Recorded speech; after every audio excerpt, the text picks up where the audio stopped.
Selamat datang kembali, pemegang kekuasaan. Anda telah mempelajari hukum 1 hingga 10. Kini, mari kita lanjutkan perjalanan kita melalui labirin kekuasaan dengan hukum 11-20 dari The 48 Laws of Power. Bayangkan sebuah dunia di mana kekuasaan adalah segalanya. Dunia di mana setiap langkah, setiap keputusan, dapat menentukan takdir Anda. Selamat datang di dunia, The 48 Laws of Power. Hari ini, kita akan mengeksplorasinya. Bersiaplah, karena setiap hukum ini bisa mengubah cara Anda melihat kekuasaan dan pengaruh selamanya. Hukum 11. Buat orang bergantung pada Anda. Kunci kekuasaan adalah membuat orang lain membutuhkan Anda. Tanpa Anda, mereka tidak bisa bertahan. Jadilah tak tergantikan. Lihatlah Steve Jobs. Keberhasilannya di Apple membuat perusahaan dan karyawannya sangat bergantung padanya. Ketika dia kembali ke Apple, dia membawa visi dan inovasi yang membuat Apple tak tergantikan. Hukum 12. Gunakan kejujuran dan kedermawanan untuk melucuti korban Anda. Gunakan kedermawanan sebagai senjata Anda. Dengan membuat orang lain merasa berhutang budi, Anda mendapatkan kendali atas mereka. Andrew Carnegie menggunakan kedermawanan untuk membangun perpustakaan di seluruh Amerika. Hal ini tidak hanya membuatnya dihormati, tetapi juga memberinya pengaruh besar di masyarakat. Hukum 13. Ketika meminta bantuan, taruh perhatian pada kepentingan orang lain. Saat meminta bantuan, jangan hanya bicara tentang kebutuhan Anda. Tunjukkan bagaimana kepentingan mereka juga terlayani. Ini membuat mereka lebih cenderung membantu Anda. Dalam negosiasi perdamaian, diplomat yang sukses selalu menunjukkan bagaimana perdamaian akan menguntungkan kedua belah pihak, bukan hanya satu pihak saja. Hukum 14. Berpura-puralah menjadi teman, bekerjalah seperti mata-mata.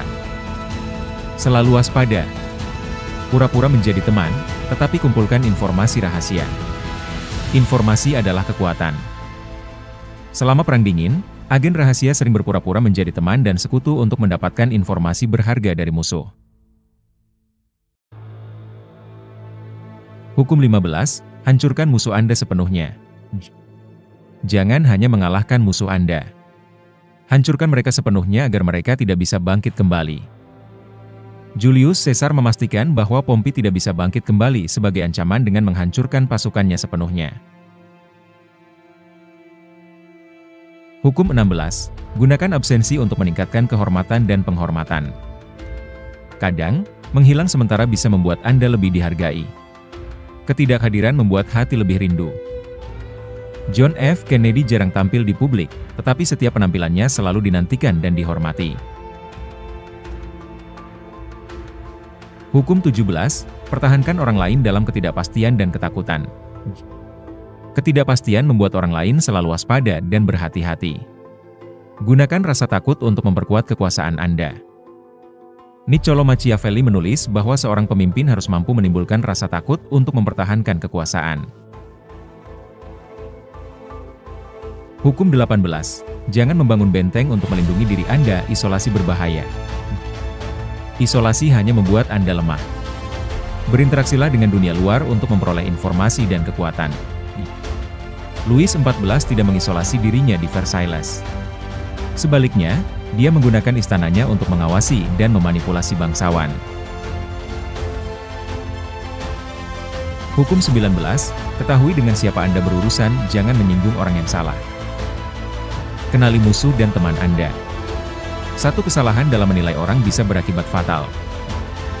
Henry Kissinger selalu mempelajari lawan bicaranya dengan cermat sebelum melakukan negosiasi diplomatik, memastikan dia tidak membuat kesalahan fatal.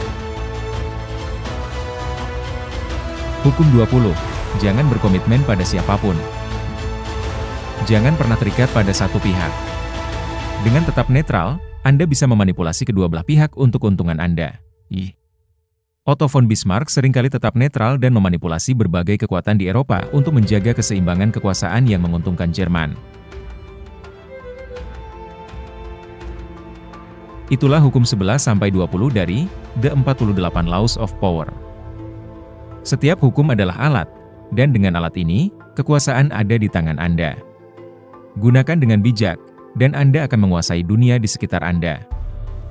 Klik tombol subscribe dan nyalakan notifikasi untuk lebih banyak rahasia kekuasaan dan pengaruh dari The 48 Laws of Power. Sampai jumpa di episode berikutnya.